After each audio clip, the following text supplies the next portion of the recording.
마크 핀니 목사님의 삶을 변화시키는 13가지 비결, 그 중에 6번째, 지옥의 소굴로부터의 탈출. 만일 여러분이 1930년대의 짐 핀니를 알았다면 지옥의 소굴서부터 할렘에 이르기까지 27개의 아파트와 15개의 학교를 전전하던 그의 비참했던 삶을 보고 그의 불운한 운명을 예측할 수 있을 것입니다. 그러나 짐은 삶을 변화시키는 비결을 발견했습니다. 하나님께서는 그를 인도하셨고 그분의 능력은 결손된 유전자나 비참한 환경보다 더 강력합니다. 짐은 지옥의 소굴이라 불리는 도시 한 부분에서 자라는 수천 명의 여느 다른 아이들과 마찬가지의 빈민가 소년이었습니다. 그는 돈도 없고 장래도 없고 아무 보장도 없는 참으로 비참한 가정에서 자랐습니다. 거리에서 살아남기 위한 방법을 그는 터득했습니다. 사회 심리학자들은 유전 혹은 환경 둘 중 어떤 것이 우리 행동에 더 영향을 주는지에 대해 왈가왈부합니다. 우리가 유전적으로 물려받은 염색체가 우리의 행동에 더 큰 영향을 주는지, 우리 주변을 둘러싼 날마다 일어나는 사건들이 더 큰 영향을 주는지에 대해 말입니다. 유전과 환경의 엄청난 영향력을 볼 때 전문가들은 짐이 태어날 때부터 패배자로 태어났다고 단정 지을 것입니다. 짐은 자신의 진짜 아버지가 누구인지 몰랐고 뉴욕에서도 가장 열악한 빈민가의 환경이 그를 두르고 있었으니까요. 그러나 엄청난 차이를 가져온 한 가지 요소가 있는데 그 요소는 대부분의 심리학자들이 인정할 수 없는 요소입니다. 저의 아버지인 짐은 9살 때 테네시주의 차타누가에서부터 혼자 기차를 타고 뉴욕에 왔습니다. 태어났을 때부터 고모나 삼촌이나 사촌이나 누구든 잠시 동안 그를 돌볼 수 있는 곳으로 전전했습니다. 그는 어디 가든 자신은 상대에게 부담이 된다는 강력한 인상을 받으며 살았는데 이번에는 그의 어머니가 그를 오라고 했고 그녀는 최근 자신의 나이보다 2배나 많은 터그보트 선장과 결혼을 한 것입니다. 이제 그녀는 자기 아들을 불러들임으로 함께 안정된 생활을 할 수 있을 것이라고 생각했을 것입니다. 저는 저의 할머니께서 1933년에 뉴욕시 기차역에 발을 디딘 저의 아버지를 맞이할 때 저의 아버지를 잘 키워보리라 마음 먹으셨을 것이라 생각합니다. 그러나 아버지는 자신에게는 낯선 여성이 된 할머니를 보고는 뒷걸음쳤습니다. 혼돈되고 피곤하여 그는 자신의 어머니에게서 도망쳐 군중 속으로 달려 들어갔습니다. 그러나 그녀는 결국 그를 잡아 집으로 데리고 오셨는데 그 지역은 어디나 절망의 그림자가 무겁게 드리운 지옥의 소굴이란 곳이었습니다. 가난에 찌든 가족들, 배고파하는 아이들, 사람들을 선동하며 돌아다니는 10대들의 삶이 그 동네의 모습이었고 다세대 주택의 얇은 벽을 통해 모두가 서로의 삶을 들을 수 있었습니다. 그런 삶이 시끌시끌한 군중이 있는 거리 위에 그리고 온통 낙서로 뒤덮인 벽 아래 자명하게 드러났습니다. 이것이 저의 아버지가 생존해야만 했던 세계였습니다. 여러 명의 큰 아이들이 아버지를 벽 쪽에 세워놓고 야, 이 촌놈아, 너 말하는 것 좀 들어보자. 그렇게 조롱할 때 아버지는 이 거리에서 살아남기 위해 무언가가 필요하다는 것을 알았습니다. 아버지가 말을 하면 그들은 웃으며 배를 향해 주먹을 날리고 뺨과 턱을 때렸습니다. 너는 우리랑 같은 사람이 되어야 해. 잘난 척하지 말란 말이야. 우리랑 똑같아야 해. 아버지는 거리에서 생존하는 법칙은 주먹의 법칙이란 것을 알게 되었습니다. 가장 강한 자는 살아남고 약한 자들은 그렇지 못한 법칙 말입니다. 집에서부터 받은 약간의 정서적 도움을 힘입어 아버지는 자신을 방어하는 법을 배우셨습니다.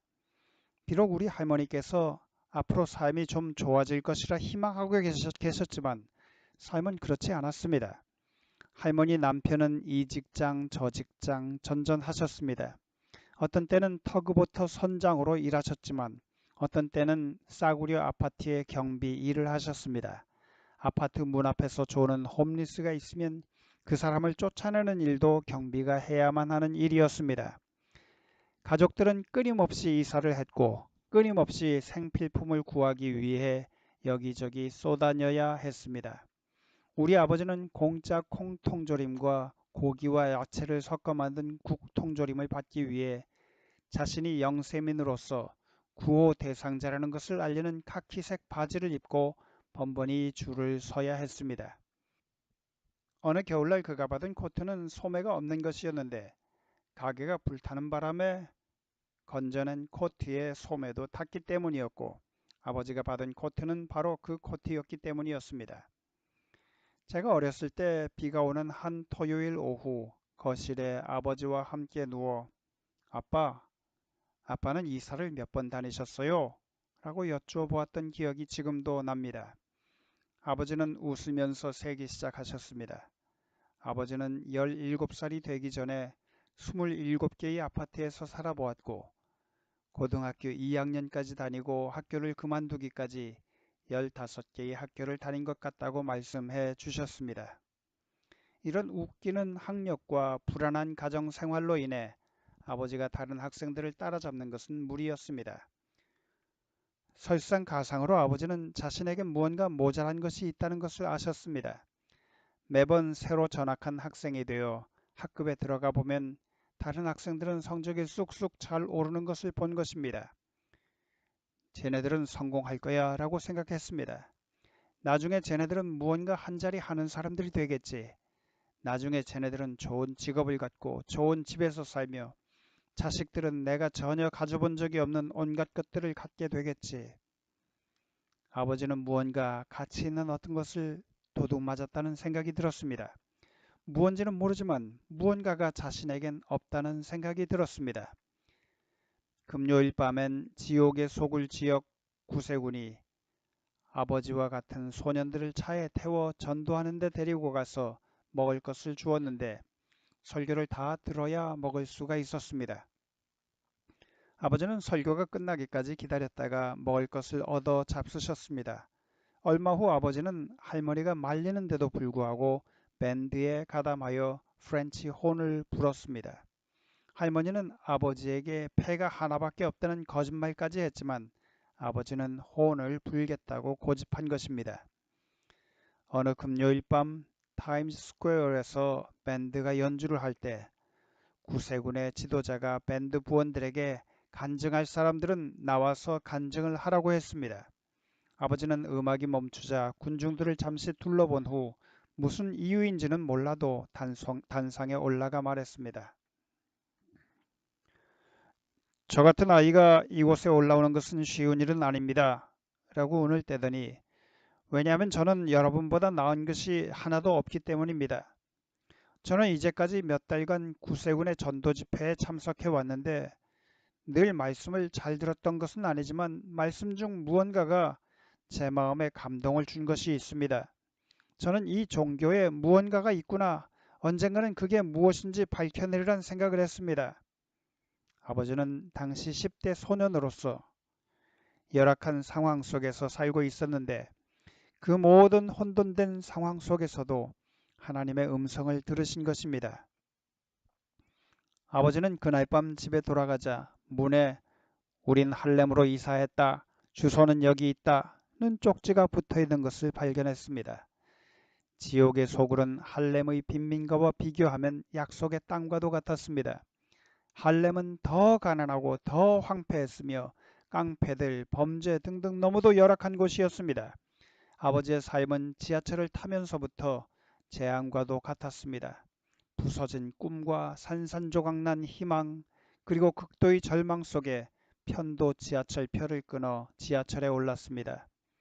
매번 새로운 이웃, 매번 새롭게 보게 되는 침침한 아파트, 매번 다시 시작하는 삶 가운데서 아버지는 자신을 두르고 있는 환경의 덫에 걸린 느낌을 받았습니다.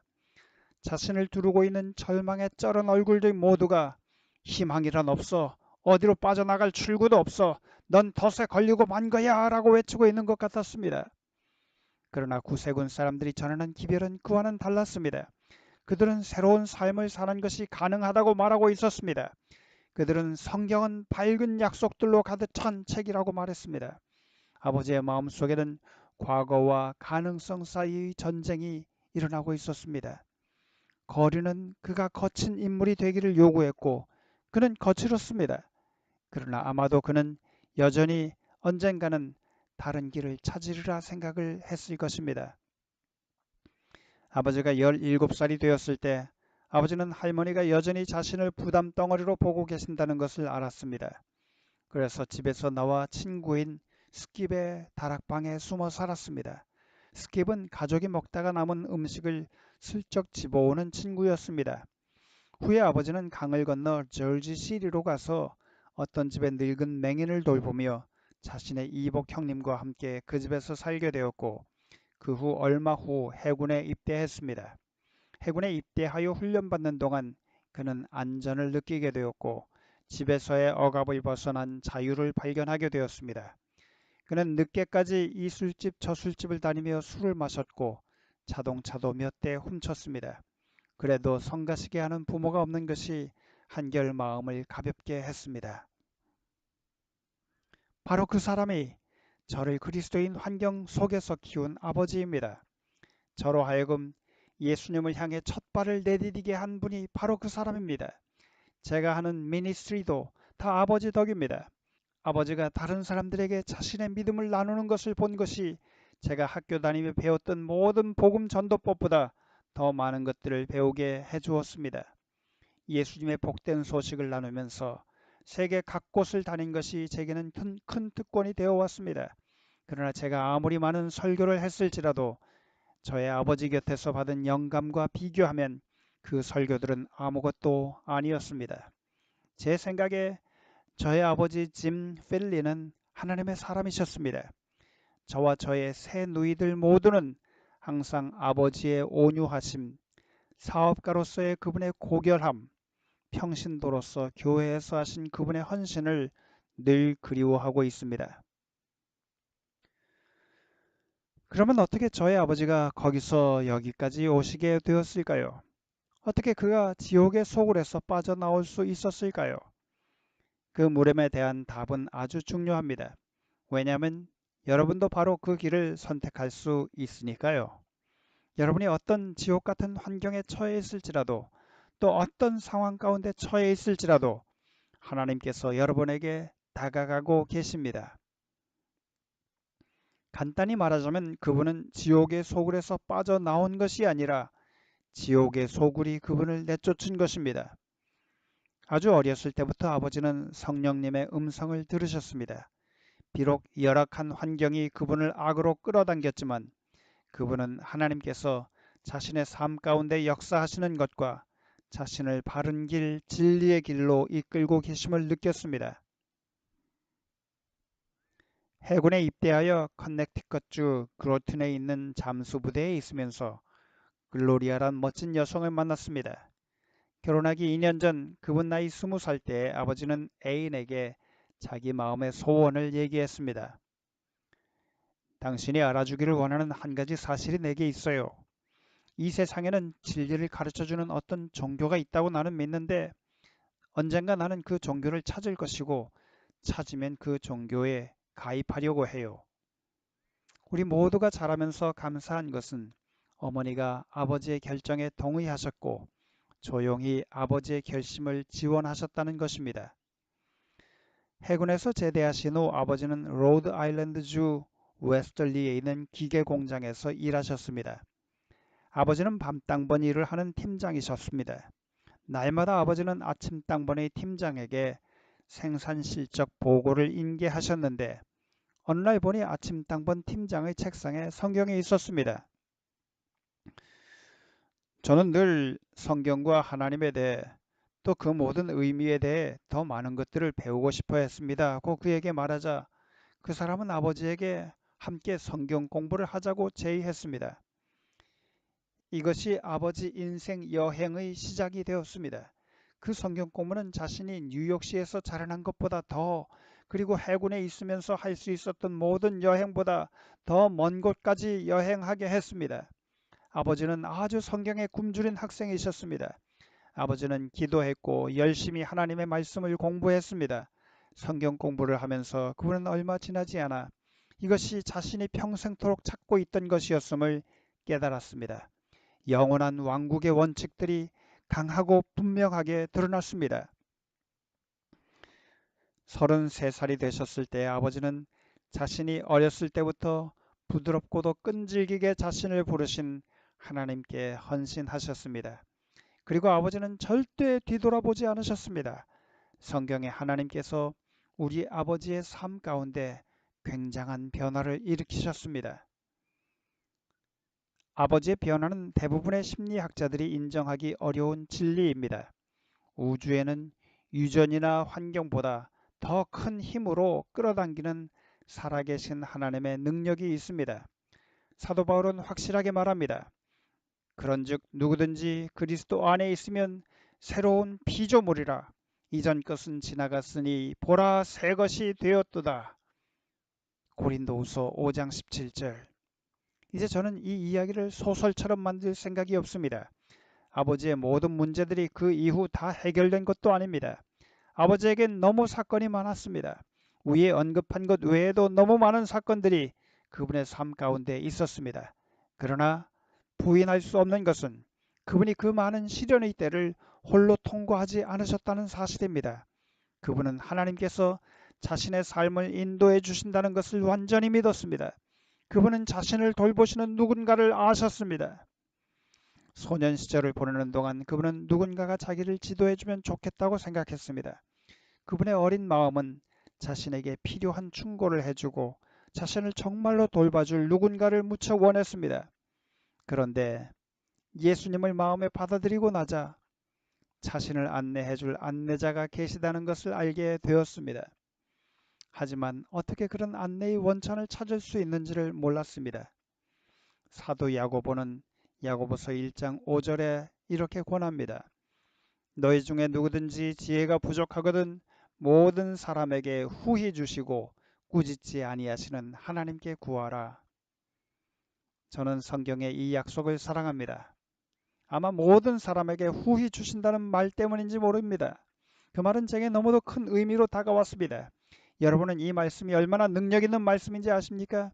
하나님께서는 당신의 지혜를 나누어 줄 사람을 그저 몇 명만 뽑으시는 것이 아니라 모든 사람에게 당신의 지혜를 주려 하십니다.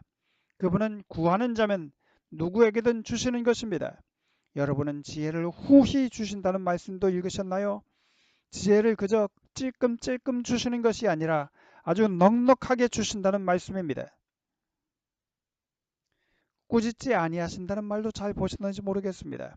웹스터 사전은 꾸짖는다는 말을 혹독하게 비난하다, 격렬하게 질책하다라고 정의합니다. 이 말이 들어간 것 때문에 이 성경절의 약속이 훨씬 돋보입니다. 여러분은 누군가에게 자문을 구하기 위해 갔는데 충고를 하면서 꾸짖는 경우를 당해본 적이 있으십니까? 아니면 말의 억양이 그딴 걸 말이라고 해 라는 식으로 들린 경험 해보셨습니까? 하나님은 절대 그러지 않으시는 분입니다. 그분은 당신의 지혜를 질책함 없이 후히 주시는 분이십니다. 그분은 누구든 구하는 자에게 지혜를 후히 주시기를 기뻐하시는 분입니다. 지혜가 결핍되십니까? 여러분 삶을 뒤덮은 안개 너머를 볼 수 없을 정도로 어려운 상황에 처하셨습니까? 다시 제자리로 돌아오고 싶으십니까? 그렇다면 하나님께 지혜를 구하십시오.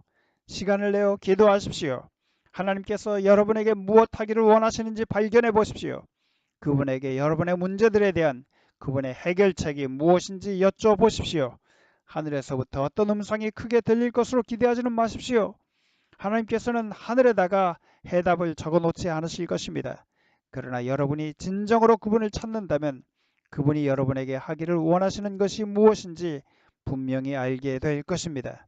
그분은 당신의 뜻을 차츰차츰 알려주실 것입니다. 왜 기도가 어떤 때는 응답받지 못하는 것일까요? 시편 기자는 시편 66편 18절에 이렇게 설명합니다. 내가 내 마음에 죄악을 품으면 주께서 듣지 아니하시리라. 아주 직접적인 선언입니다. 너무도 분명해서 말씀을 분석해 볼 필요도 없습니다. 죄를 품고 있는 자들, 이것만 빼고 다 가져가세요 주님이라고 말하는 이들은 하나님께서 자신들의 기도를 응답하실 수 없도록 방해하고 있는 것입니다. 일상생활에서 하는 결정에서 하나님의 지도를 구할 때 동기를 분석하는 것 또한 중요한 일입니다. 야고보는 야고보서 4장 3절에 구하여도 받지 못함은 정욕으로 쓰려고 잘못 구함이니라고 말합니다. 예를 들어 하나님께 무언가를 달라고 구한 것이 여러분의 이기심을 더 많게 한다고 하면 그분은 여러분이 구한 것을 주지 않으실 것입니다. 제 개인적인 생각으로 말하자면 다른 방식으로도 그것을 갖지 못할 것이라 생각합니다. 저는 그것 때문에 영혼을 잃게 되는 것보다 차라리 이 땅에서 몇 년간 이기적 욕망을 버리고 살겠습니다. 주님께서 여러분 혼자 무엇을 결정하고 결과에 대해 염려하도록 내버려 두지 않으신다는 것을 명심하십시오. 많은 경우 여러분이 하는 선택은 성서적인 원칙이 적용될 수 있는 선택들일 것입니다. 성경은 풍부한 안내 자료가 담겨 있는 책입니다. 여러분이 성경을 읽을 때 종종 하나님께서 여러분의 갈 길을 지도하실 것입니다. 시편 119편 105절에 주의 말씀은 내 발의 등이요 내 길의 빛이니이다 라고 했습니다. 길이 어두워 보일 때 성경이 여러분의 길을 환히 비치도록 허용하십시오. 성경 기자들이 기록하기로 선택한 삶의 경험들은 아무 것이나 마구 갖다 적은 것이 아닙니다. 그 경험들은 성경의 지도를 따르는 믿음의 세대들을 위한 안내로서 활용하도록 주신 하늘로부터 온 영감의 말씀입니다. 하나님께서는 또한 여러분들이 그분을 신뢰하는 현명한 그리스도인 권고자들의 안내를 구할 것을 원하십니다. 잠언 11장 14절에 도략이 없으면 백성이 망하여도 모사가 많으면 평안을 누리느니라는 말씀이 있습니다. 여러분이 아는 분 중에 하나님을 신실히 섬기는 분이 계십니까? 목사님, 부모님, 친구, 교우 등 여러분이 결정을 내리기 위해 수집한 모든 정보들과 함께 신실한 하나님의 대사들이 무엇이라 권면할지 한번 생각해 보십시오. 그런 분들은 여러분에게 굉장한 유익이 될 수 있는 어떤 것을 그분들 삶에서 경험으로 배우신 분들일런지 모릅니다. 어느 길로 가야 하는지를 말해주는 하늘이 지정한 상황, 즉 섭리를 살피십시오. 섭리는 결정을 하는 과정에서 도움을 주는 어떤 이정표와도 같습니다. 그것들이 하나님의 말씀, 건전한 판단 혹은 올바른 상식의 자리를 대체하지는 않지만 여러분의 결정을 도울 수는 있습니다. 잠언 23장 26절에 내 아들아 내 마음을 내게 주며 내 눈으로 내 길을 즐거워할지어다 라고 했습니다. 어떤 결정을 하기 전 간절히 기도하고 하나님의 말씀을 살피며 그에 대해 주의 깊이 생각하고 여러분이 신뢰하는 그리스도인들의 자문을 구하며 섭리가 어떻게 이끄는지를 보고 가능한 한 가장 현명한 결정을 하며 하나님께서 친히 여러분을 인도하시는 것을 믿으십시오. 길을 인도하시는 것에 대해 제가 가장 좋아하는 성경절 중 하나가 이사야서에 나옵니다. 이사야 58장 11절에 나 여호와가 너를 항상 인도하여 마른 곳에서도 내 영혼을 만족해 하며 내 뼈를 견고케 하리니 너는 물된 동산 같겠고 물이 끊어지지 아니하는 샘 같을 것이라. 저는 이 성경절에 나오는 물된 동산, 물이 끊어지지 아니하는 샘, 견고한 뼈 같이 그림이 떠오르는 표현들을 참 좋아합니다. 이것이 바로 주님을 진실하게 찾는 이들을 주님께서 항상 인도하시는 모습이십니다. 미국의 유명한 목사님들 중 피터 마셜이란 이전 세대의 목사님이 계셨는데 그분은 스코틀랜드에서 자라면서 10대였을 때부터 평생 동안 하나님의 음성이 자신을 인도하시도록 허용한 분입니다. 어느 여름날 밤 그는 습지대를 가로지르는 지름길로 집에 갈 생각을 하였습니다. 그 지역은 석회석 채석장으로 유명한 지역이었고 그는 그 지역을 잘 알고 있었기 때문에 안전하게 집에까지 갈 수 있다고 생각했습니다. 칠흑같이 캄캄한 밤이지만 그는 바위와 들풀들이 무성한 샛길로 들어섰습니다. 가끔 멀리서 양들의 우는 소리가 들렸고 바람 부는 소리도 들려왔습니다. 때로는 잠자고 있는 새를 건드려서 퍼드득거리며 도망가는 소리가 들리기도 했습니다. 아무튼 그 칠흑 같은 밤에 산길을 홀로 가고 있었던 것입니다. 그런데 갑자기 비를 하고 급한 듯 자신을 부르는 음성이 들렸습니다. 가던 길을 멈춰선 그는 예, 누구시죠? 무엇을 원하시죠? 라고 대꾸했습니다. 아무 답이 없었습니다. 그저 그 황폐한 습지대에 지나는 바람 소리만 들려왔습니다. 그는 잘못 들었다 생각하고 발자국을 조금 더 옮겼습니다. 비를! 다시 그를 부르는 소리가 들렸습니다. 이번에는 조금 전보다 더 다급하게 부르는 소리였습니다.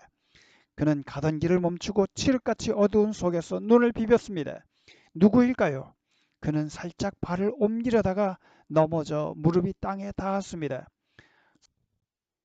손을 뻗어 자기 앞에 땅을 짚으려는데 아무것도 잡히지가 않았습니다. 낭떠러지였습니다. 조심스럽게 주변을 더듬으면서 그는 자신이 석회석 채석장의 벼랑 끝에 있다는 사실을 알게 되었습니다. 한 발자국만 더 나아갔다면 벼랑 밑으로 떨어져 죽기 직전이었습니다. 한 발자국.